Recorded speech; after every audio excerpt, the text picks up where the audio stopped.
My parents gave my late grandfather's entire estate to my brother because he'll have a family someday and still expected me to pay the bills. So I cut contact, then found out. Grandpa left me something. I'm 35. And for most of my life, I've played the role of the responsible one. You know the type. The kid who never got into trouble, who always stayed quiet during arguments, who picked up after others without being asked, the one who didn't need much. And that's exactly how my parents liked it. They never said it out loud, but it became pretty obvious by the time I hit my 20s. My job wasn't to be cared for. It was to take care of everyone else, especially my younger brother, Darren. Darren is 29 now, and growing up he was everything I wasn't. Loud, reckless, charming in that way that made adults laugh off bad behavior like it was a phase. He scraped by in school, partied through college, and somehow always landed on his feet. Meanwhile, I worked part-time while studying engineering, skipped vacations to save money, and helped with house repairs so mom and dad wouldn't have to call someone. I thought I was earning their respect, maybe even their pride. But what I really was, I've come to realize, was convenient. The first sign that things weren't as equal as I thought came just after college. Darren had dropped out of a business program for the second time and was working some temp job at a warehouse. I had just landed my first full-time engineering position and was over the moon about it. I remember coming home that weekend with a bottle of champagne and my first paycheck stub thinking, maybe, just maybe. This time, Dad would say he was proud of me. He barely looked up from the TV. Mom gave me a quick hug, then asked if I could cover Darren's car insurance that month because he was in between jobs again. I did it. Of course I did, because that's what I'd always done. Fast forward a few years and I bought a modest townhouse an hour outside the city. Nothing fancy, but it was mine. Meanwhile, Darren was still living at home, cycling through jobs and girlfriends, none of which ever lasted more than a few months. I'd started setting boundaries, saying no when they asked for help with his credit card debt, or when Mom hinted that I should invite him to live with me just until he gets on his feet. That's when things started to turn. They didn't argue with me directly. No yelling or guilt trips, just silence. Cold, heavy silence. Calls went unanswered. Texts were suddenly seen but not replied to. I'd visit for the holidays and feel like a guest in my own family. And Darren, he soaked it up. He'd make jokes about how I was the corporate robot while he was the free spirit chasing dreams, and my parents would laugh along like he was some misunderstood genius. I kept my distance, built my own life until last year when my grandfather passed away. He was the only one in the family who ever really saw me. He was a quiet man, but he always asked about my projects, sent me books about leadership and innovation, and told me to aim higher. I spent more time with him than anyone else in the family. We bonded over chess classic sci-fi and our shared love for restoring old watches. So when I got the call from the family lawyer, I assumed naively that I'd at least be part of the conversation about his estate. I wasn't. Turns out Grandpa had passed everything: his house, his antique collection, even his car, to my parents, trusting them to distribute it fairly, and they had decided to give it all to Darren. Their reason? He'll have a family someday. He'll need the stability. I sat there in stunned silence as they told me this, like it was the most logical thing in the world. Like it made perfect sense that I, the one who had been there for Grandpa, who had helped him when his health was declining, who had driven him to his checkups, got nothing. Not even the chess set we used to play on every Sunday. I didn't yell, I didn't cry, I just nodded, said, "Thanks for letting me know," and left. That was the moment I felt something shift inside me. Not anger, not yet, just clarity. Like someone had wiped fog off a mirror and shown me what had been staring me in the face for years. But it didn't stop there. About 6 months later, I started getting texts from Mom. First, it was small stuff, asking if I could help out with their internet bill because Dad was between contracts. Then it was the electric bill. Then the property taxes on Grandpa's house, the same house they'd gifted to Darren, who had moved in with his new girlfriend and was already planning to remodel the garage into a recording studio. "You know how hard it is right now." Mom wrote, "You're doing so well, you should help." At first I ignored the messages, then I responded with polite no's. Then I stopped responding altogether. That's when the guilt trips began.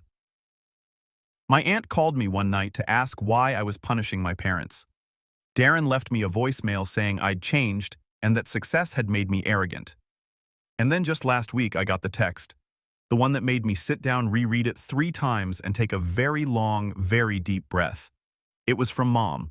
Simple, cold, no greeting. "Electric's past due. You better handle it. That was it. No, please. No, can you? Just an expectation like paying their bills was a job I'd forgotten to clock in for. I stared at that message for a long time. The anger didn't come immediately. It was a slow burn, a low simmer in my gut that had been building for years finally bubbling to the surface. I didn't respond right away.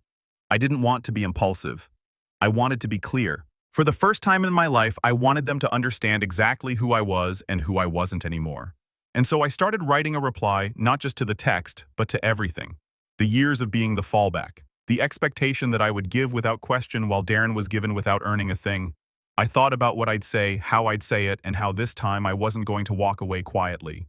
I haven't sent the message yet, but I will soon. The morning after that text, I sat at my kitchen table, still staring at it like it might disappear if I looked hard enough. Electric's past due. You better handle it. I read it over and over. Not even a question. Not even a, can you please, just a command like I was an employee whose paycheck they'd forgotten to sign for the past 3 decades. I didn't reply. Instead, I started thinking back through all the quiet little moments that had led here. How I'd been groomed to accept this treatment without protest. How every time I tried to draw a boundary, I was met with subtle punishment, withdrawn affection, sudden silence, backhanded comments from relatives that I think I'm too good now. I'd convinced myself for years that keeping the peace was noble. That maybe if I just gave a little more, tried a little harder, they'd treat me like a son and not a utility. But now I was done pretending. And the next few weeks only confirmed that I was making the right call. It started with a Facebook post. Darren had tagged our parents in a photo outside Grandpa's old house. The caption, "New beginnings turning this place into the dream home for me and my future fam. Thanks, Mom and Dad, for believing in me."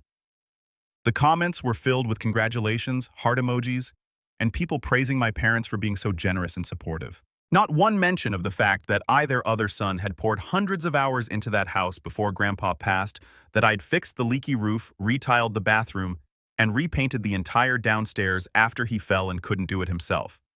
I didn't comment. I didn't like it. I just stared at the screen for a while, feeling something twist in my chest like I was watching someone else live the life I'd worked for. A life handed to him, wrapped in ribbon, while I was being sent invoices for the lights in a house I hadn't stepped foot in since the funeral. Then came the phone call. I hadn't spoken to Dad in months. But one night, he called out of the blue. No small talk. No how have you been? Just a deep sigh. And then, you know your mother's not doing well with all this stress, Caleb. I waited for him to continue confused. All what stress? He scoffed like I was being difficult on purpose. The bills, the house upkeep, and now Darren's talking about starting a family soon. We thought you'd be more involved. I nearly dropped the phone. Involved? I'm not even invited, Dad. There was a long silence. Then he said something that snapped something in me cleaning too. We didn't think you'd mind, Caleb. You don't need what Darren needs. He's going to have kids, a wife. You're, independent. That word, independent. It used to feel like a compliment. Now it felt like a polite way of calling me disposable. I didn't yell. I didn't argue. I just said, I've got to go, and hung up. The next week I got a letter in the mail. At first I thought it was junk. No return address, just my name printed in bold letters. But inside was a neatly folded list of expenses handwritten in my mother's familiar cursive. Internet, gas, electric, property tax at the bottom. Your share $740. Please send before 15th. No note, no explanation, just a bill. My hands trembled as I folded the paper back up. I could feel the old instinct kicking in. The voice in my head that told me to keep the peace, just pay it. Don't make things harder. But another voice had started speaking too. One that asked, why are you financing their favoritism? And that voice was getting louder. I didn't pay the bill. Instead, I called my friend Jordan, an old college buddy who'd gone into estate law, and asked a question I'd never thought I'd say out loud. If someone gives away inheritance before probate, and there's no written will, is there anything that can be done? He paused. You're talking about your grandfather. I nodded, even though he couldn't see me. Well, he said slowly, if it was verbal and there's no paper trail, it's hard to dispute. But if they misrepresented the inheritance or used coercion, or if there's proof your grandfather's wishes were ignored, You might have a case. Why I didn't answer. I just thanked him and hung up. The next family event I got invited to was Darren's engagement party. I hadn't seen him or my parents since that phone call, and I was shocked they even bothered to include me. The invite came in the mail, gold foil lettering and a picture of Darren and his fiancée posing on the porch of Grandpa's house. The same porch I'd painted the summer after college, while Darren was off on a last-minute cruise paid for by Mom's emergency savings. I wasn't planning to go, but then I thought about that chess set the one Grandpa had promised me when I was 16 after I finally beat him in a full match. "You've earned it," he said, smiling. "Someday, this will be yours." I never saw it again after he died. I checked the invitation one more time. No personal note, no message from Darren, just a printed line that said, "Let's celebrate love and family."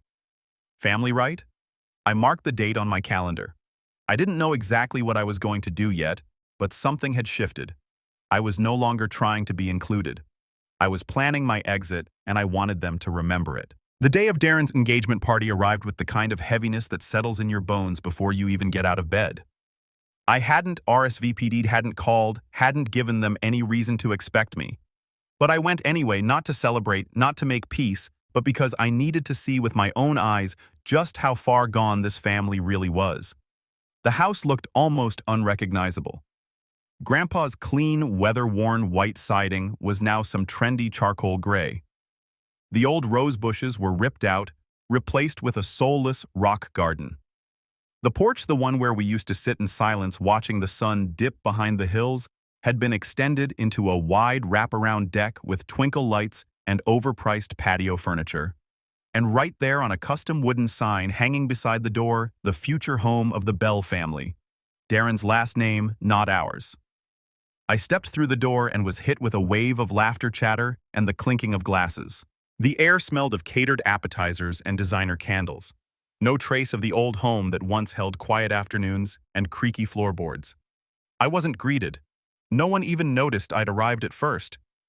I stood by the door for a full minute before my aunt finally spotted me and came over with a forced smile. "Caleb, so glad you made it." I nodded, trying to keep my face neutral. Mom was near the fireplace chatting with some women I didn't recognize. She turned just enough to make eye contact with me and then looked away, just like that, as if I were someone's awkward coworker who had shown up by accident. Dad eventually walked over and gave me a firm handshake like we were business associates. "You're looking well," he said. "Yeah," I replied. He gave a curt nod and then excused himself to check on the food. I watched as Darren made his grand entrance from upstairs with his fiancée Tessa, I think her name was, laughing at something he'd whispered in her ear. The room practically erupted in applause. He soaked it up like a politician at a campaign rally, waving, giving finger guns, even winking at a few of the guests. When he finally saw me, his smile faltered just slightly. Then he walked over with that casual swagger I'd known since childhood. "Caleb, wow, wasn't sure you'd show up. Got the invite." I said, "Yeah, well, no hard feelings about the house, right? I mean, Mom and Dad did what they thought was fair." I tried to tell them to include you more, but he trailed off with a shrug, like it was out of his hands. Like I should be thanking him for even mentioning me at all. Then he chuckled. "Hey, at least you don't have to worry about renovations, right? You're the free agent. No strings." I didn't respond. I just looked past him toward the display table near the kitchen. There, under a glass case, was something that stopped me cold. Grandpa's chess set polished on display, labeled like a museum piece. A tiny engraved plaque read from our family's legacy, now part of our new beginning. I felt something inside me crack. That set wasn't just sentimental. It was symbolic. It was mine. Not legally, maybe, but spiritually. Grandpa had promised it to me. I remembered every piece, every smooth wooden bishop, the worn edges of the pawns. That set had seen me through adolescence. It had sat between us through conversations about life ambitions, self-worth. I'd never asked for anything else from Grandpa because I believed that set was enough, that it meant something.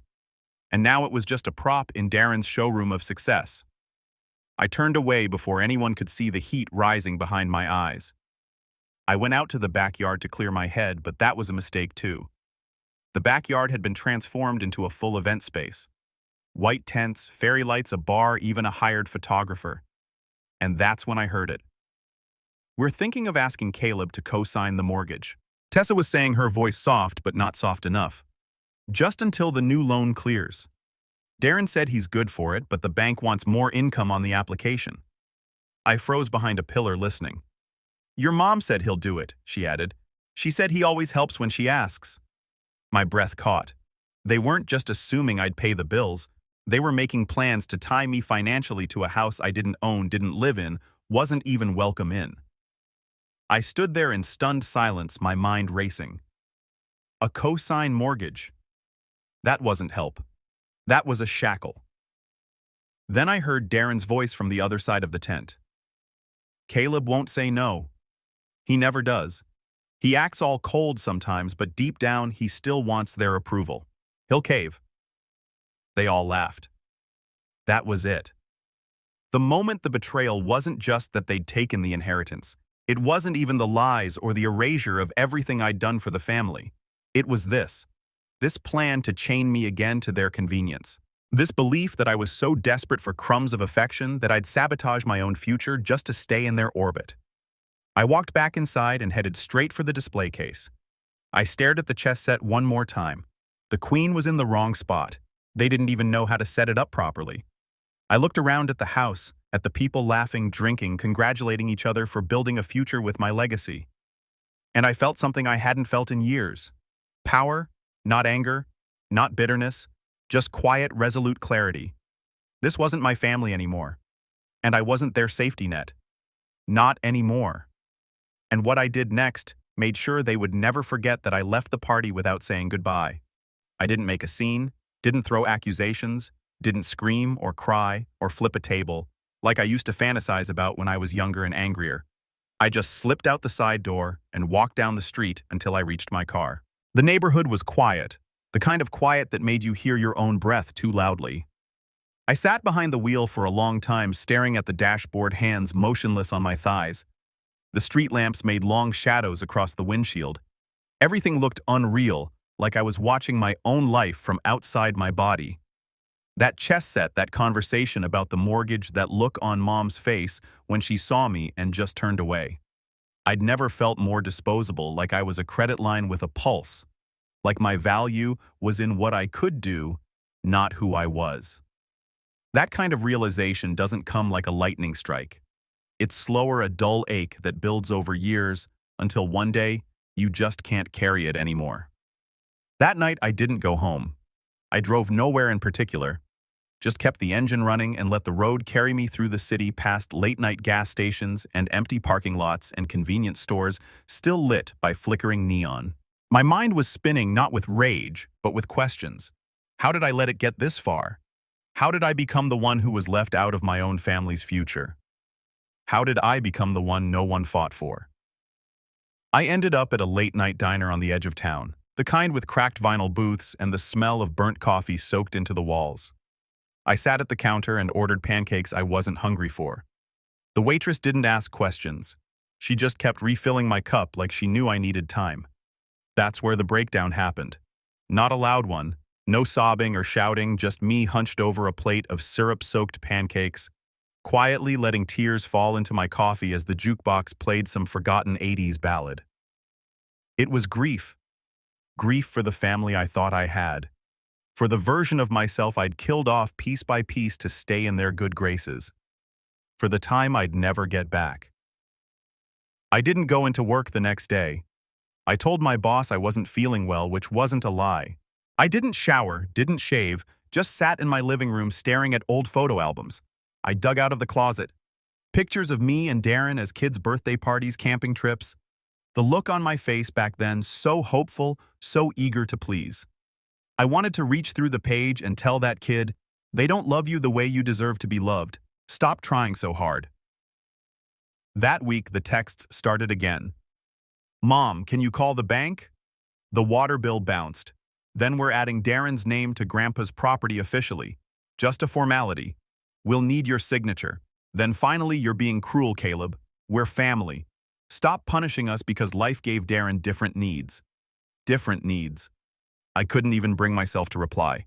Instead, I deleted the thread, blocked her number, then blocked Dad's, then Darren's. I even blocked my aunt who'd always taken their side in group chats, sending passive-aggressive Bible quotes and guilt-ridden messages about honoring your parents. I spent the next few days in silence. No calls, no texts, no demands. It was like walking through a post-storm forest, broken trees everywhere, debris underfoot but strangely peaceful. Still, I didn't feel victorious. I felt hollow. Cutting them off even temporarily was like pulling out a deeply embedded thorn. It hurt going in, it hurt more coming out. But I knew I had to do it if I ever wanted to walk without limping. I started writing in a journal again, something I hadn't done since college. Just page after page of unfiltered thoughts. Every memory, every moment that now made sense in hindsight. The times I fixed the fence while Darren played video games. The time I loaned Dad $2,000 to help with the house, only to find out it paid for Darren's motorcycle. The Thanksgiving when I brought a girlfriend and no one even remembered her name by dessert. I poured it all out. And in the quiet that followed, something new crept in. Resolve, not vengeance. Not yet, but clarity. Direction. I wasn't just cutting ties, I was rebuilding my foundation. I called my accountant, asked him to run a full audit on anything my name was attached to. Family property, joint accounts, cosign loans from years ago.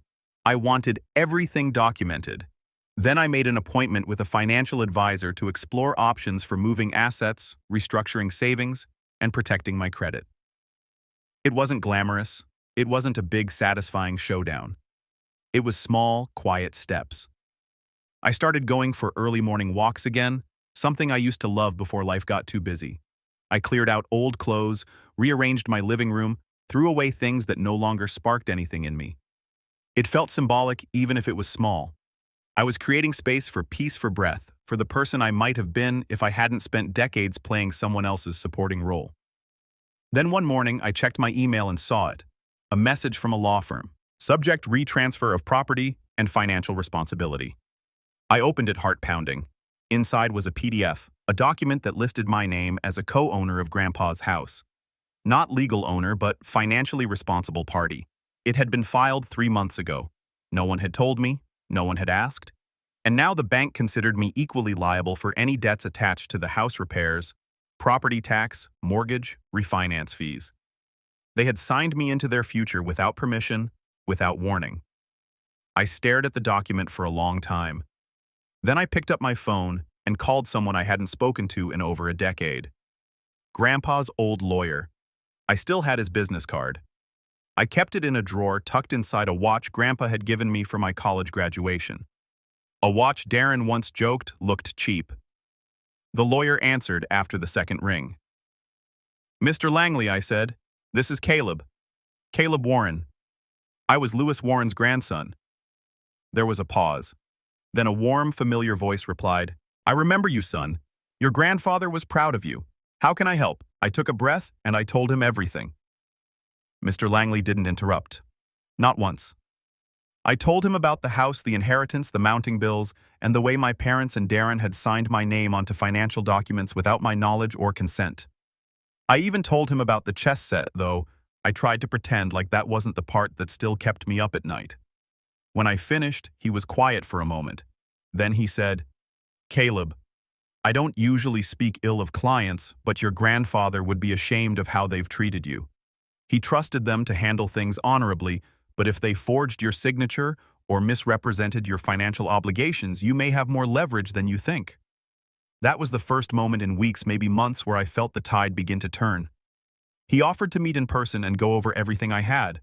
Bank statements, texts, emails, that PDF from the lawyer. I dug through years of digital dust, pulling out every receipt, every Venmo transfer for Darren's debts. Every old message where my mom thanked me for covering bills, I now realized were part of a larger pattern. It was like assembling a puzzle I never knew I'd been building. Mr. Langley got to work immediately. He helped me draft a legal notice requesting removal of my name from the property's financial obligations, citing lack of consent and misrepresentation. He also flagged the mortgage application that Tessa had mentioned at the engagement party and confirmed they had tried to add me as a co-signer, but it had been declined because they lacked a signed document from me. I wasn't just cutting them off anymore. I was protecting myself. Meanwhile, something else started happening. With all the energy I used to pour into my family's drama, I suddenly had time space to focus on things that actually mattered. I started showing up to work sharper, more alert. My manager noticed. I was offered a project lead position for a high-profile infrastructure redesign in the city, something I would have never taken on if I were still playing damage control back home. I accepted. Then, I did something I'd never done before. I booked a vacation, a real one. 2 weeks in Lisbon alone. It wasn't just to get away. It was a declaration that my time, my peace, my life was mine again. On that trip, something shifted in me. I journaled daily, walked the hills with no schedule, sat at cafes without checking my phone. There were no emergencies to fix, no family drama, pulling me back in, just me, a city I didn't know, and the sound of my own voice finally getting a chance to speak, uninterrupted. And I started to hear it clearly. I wasn't broken. I wasn't cold. I wasn't the selfish one. I was free. When I came back, I found a letter waiting at my door, certified from my parents' lawyer. They were surprised by the legal notice. They felt betrayed, claimed they had only ever tried to give Darren a chance at a real life that they assumed I would understand given how well I was doing. But the final paragraph was the kicker. They asked me to reconsider, to undo the paperwork, to not make this public. The implication was clear. They were scared that I might tell people what they'd done. That the mask they wore in public, that of a generous, close-knit traditional family, might finally crack. That's when I knew I had the upper hand. Because for the first time they needed me, and I didn't need them at all. I wrote back a single sentence. All further communication can go through my attorney. A week later, Mr. Langley called with news. My name had been formally removed from all legal responsibility regarding the property. They'd backed off quietly, begrudgingly, but completely. It felt like a final key turning in a lock I hadn't realized I'd been trapped behind. Then 2 months after that, I got an invitation in the mail, not from my family, from a local nonprofit one I'd once donated to on a whim years ago. They were asking me to be a guest speaker on a panel about financial independence, setting boundaries, and recovering from toxic family dynamics. Apparently, I'd shared a personal note with them back then in a donation message, and someone had kept it. They wanted me to tell my story. I almost declined, but something told me to go. Standing on that stage, I told a room full of strangers about a chess set, a forged document, and the long, painful road of learning to stop begging people to treat me with dignity. I watched faces nod, eyes widen, and shoulders ease as they saw parts of themselves in my story. Afterward, someone came up to me, a woman in her 40s, teary-eyed, and whispered, "Thank you." I thought I was the only one. I wasn't just healing anymore, I was helping. And as I walked home that night, under a sky free of clouds or expectations, I realized something important. I hadn't lost a family. I had outgrown one. And the best part, I was just getting started. About a month after the nonprofit event, I got an email from someone unexpected. It was from an old friend of my grandfather's, Mr. Reinhardt, a historian and antiques appraiser who used to come over sometimes when I was a kid. He'd sit with Grandpa in the sunroom, sipping coffee and talking about the provenance of old warm metals, vintage clocks, and obscure board games. I hadn't seen him since I was a teenager, but the email was warm, direct, and surprising. He wrote, "Caleb, I happened to see you speak at the panel a few weeks back. You've grown into a man your grandfather would have been immensely proud of. I wanted to reach out because something's come to my attention that you may not be aware of. Something concerning your grandfather's belongings. Would you be willing to meet?" That last sentence lit a spark in me. We arranged to meet at a quiet cafe downtown, the kind where you can still hear the clink of ceramic mugs and the soft hum of conversation. Mr. Reinhardt was older now, slower with deeper lines etched into his face, but his eyes were sharp and his memory sharper. We sat down and he wasted no time. "Your grandfather had a will," he said. I froze. I thought he left everything to my parents. He shook his head. "He had a will, one he wrote himself about 8 months before he passed. I helped him draft it. In fact, he wanted everything to be clear. Most of his personal belongings were to go to you, including that chess set." My stomach dropped, but the will was never filed. "Your parents insisted there wasn't one." He nodded gravely. I was surprised when I heard they claimed there was no documentation. I assumed they had changed plans, or perhaps your grandfather never finalized it. But then I found this. He pulled a slim envelope from his coat pocket, worn but sealed with wax. The handwriting on the front was unmistakable. Grandpa's to be opened by Caleb Warren upon my death. I took the envelope with trembling fingers, barely able to breathe. Inside was a single page. Caleb, if you're reading this, then something has gone wrong and this letter never made it to you the way I intended. I want you to know something, son. You were always the one I believed in, the one who showed up, the one who earned every ounce of my respect. I asked your parents to distribute things fairly, thinking they'd honor my wishes. But just in case they didn't, I wanted to put this in writing. The chess set is yours. So are my watch collection, my military memorabilia, and the safety deposit box at Hanover Bank. Box 442. Everything in that box is yours by right, not charity. I hope you never have to use this as proof, but if you do, don't be afraid to fight for what's already yours. Grandpa, I read the letter 3 times before I looked up. Do you know what's in the box, I asked? Mr. Reinhardt smiled faintly. Only your grandfather knew for sure, but I can tell you this. He once told me that legacy isn't just about money or things. It's about making sure the right people carry the torch. That same afternoon, I went to Hanover Bank. It took some verification and a couple of hours, but eventually, a bank manager led me into a quiet back room with a vault door. I signed a release, showed my ID, and was handed a small iron key. Box 442 was heavy. Inside, I found a certified copy of the original will, signed and dated, an insurance appraisal for the chess set, and several antique watches totaling over $80,000, a handwritten inventory of Grandpa's military medals and antique tools, each with a note about its history, and tucked beneath it all, a flash drive. I took it home and plugged it into my laptop. The drive contained several documents, scans of receipts, letters, property transfers, and one folder labeled Darren.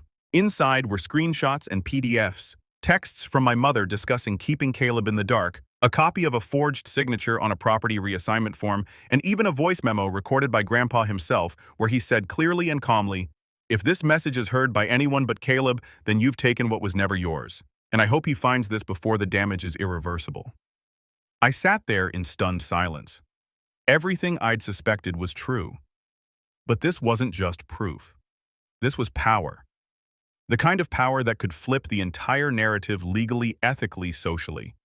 I could expose them not just to our family and neighbors, but in court if I wanted to. I had the original will, the voice recordings, the financial appraisals, even hard evidence of forgery. I made copies, saved everything to an encrypted cloud drive, forwarded key files to Mr. Langley, who nearly dropped the phone when I told him this. He said changes everything. But I wasn't in a rush, because now for the first time I was playing chess with a full board in front of me. They thought I was out of moves, but I still had my queen, and the moment to strike was coming soon. I just had to decide how public I wanted the fall to be. I waited exactly 11 days. Not because I was unsure, not because I had doubts. I waited because timing, like in chess, is everything. And if my family had taught me anything, it's that people who rely on your silence get nervous when it stretches just long enough. They start wondering if you're building something. And I was. The morning of the 12th day, I called Mr. Langley. "I'm ready." I said he didn't ask what I meant. He already knew. We'd spent the last week carefully preparing every legal thread we'd need. The original will had been submitted to the probate court as a previously undisclosed document. Langley filed a petition for formal probate backed by the will, the notarized letter Grandpa left, and the voice recording. That alone would have been enough to shake the ground beneath them. But that wasn't the move. That was just the setup. The real move, the check, was what I sent to the rest of the family a day later. An envelope neatly addressed certified one copy to my parents, one to Darren, and a digital version to my aunt, just in case. Inside was a letter, polite, firm, written like someone who wasn't asking, but informing to whom it may concern. As you are likely now aware, a certified and signed copy of Lewis Warren's original will has been located and filed with the probate court. In accordance with his final wishes, several personal assets currently in your possession, including but not limited to the vintage chess set, antique watches, and military memorabilia, have been rightfully and legally designated to me, Furthermore, due to your unauthorized attempt to assign financial responsibility to me without my consent, as well as the documented evidence of forged signatures and misrepresentation of estate-related matters, I have initiated a formal claim of fraud currently under review by the appropriate parties. At this time, I am offering a resolution. Return all assets named in the original, will cease any further financial contact with me, and acknowledge the updated probate documentation in writing within 7 business days. If these conditions are met, I will refrain from pursuing charges of forgery and public disclosure of the events leading up to this filing.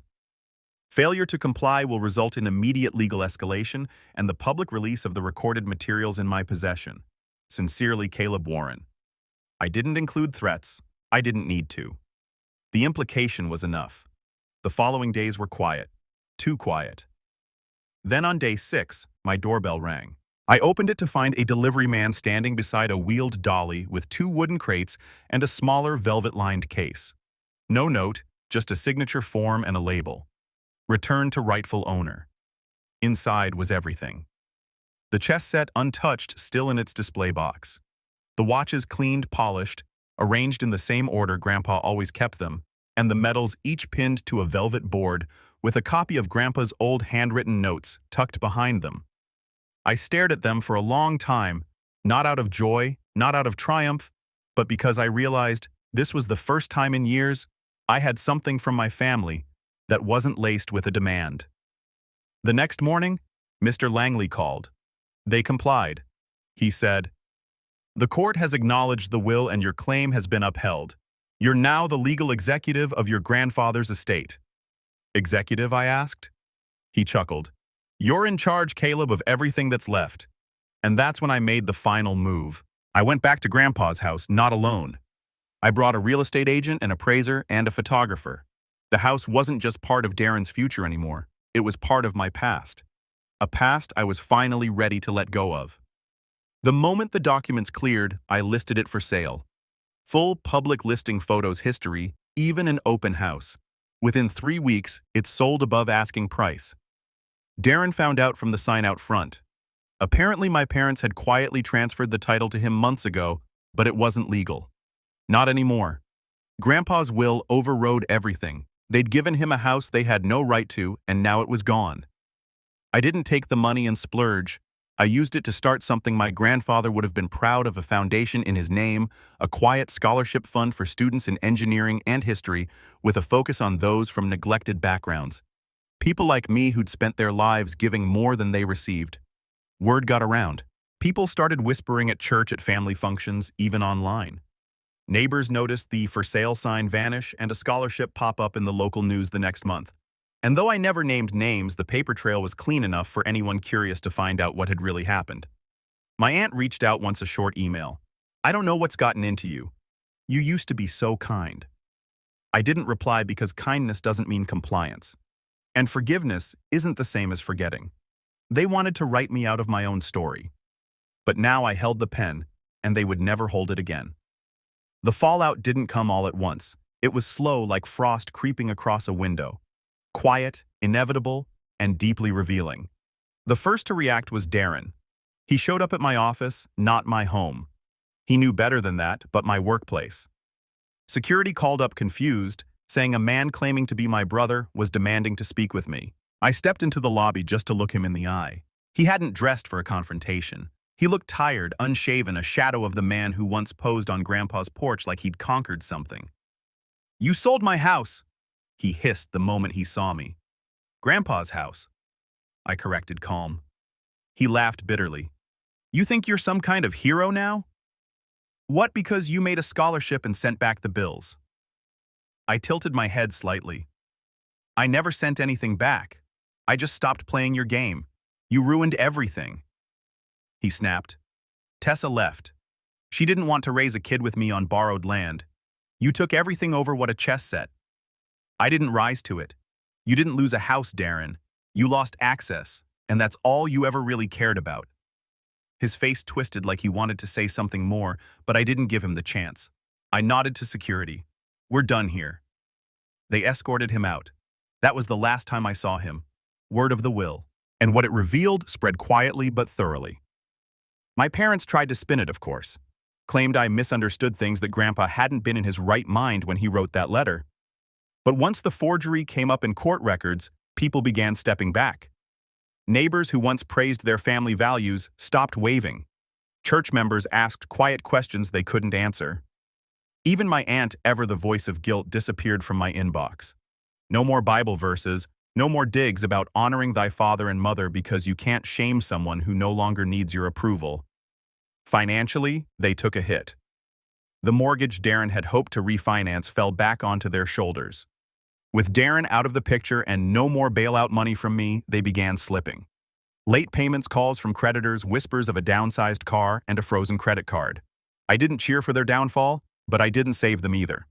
Because the truth is, they'd never fallen from grace. They'd just run out of ways to hide what was always underneath. I kept building. The foundation grew. We funded our first 3 scholarships within the year. I started mentoring a student named Elijah. Quiet, focused, the kind of kid who reminded me a little too much of myself at 17. We met twice a month, mostly to talk about goals and balance. But one day, he asked me something that caught me off guard. How do you stay so calm when people try to walk all over you? I smiled at that because for years I didn't. I was just quiet, and silence isn't the same as peace. So I told him the truth. You stay calm, I said, when you know how the game ends. He didn't get it right away. He would someday. Weeks later, I unpacked the chess set for the first time since getting it back. I laid out the pieces slowly, one by one. Felt the weight of the king in my palm, the groove where Grandpa's thumb used to rest. And then, without realizing, I whispered something aloud to the empty room. Checkmate.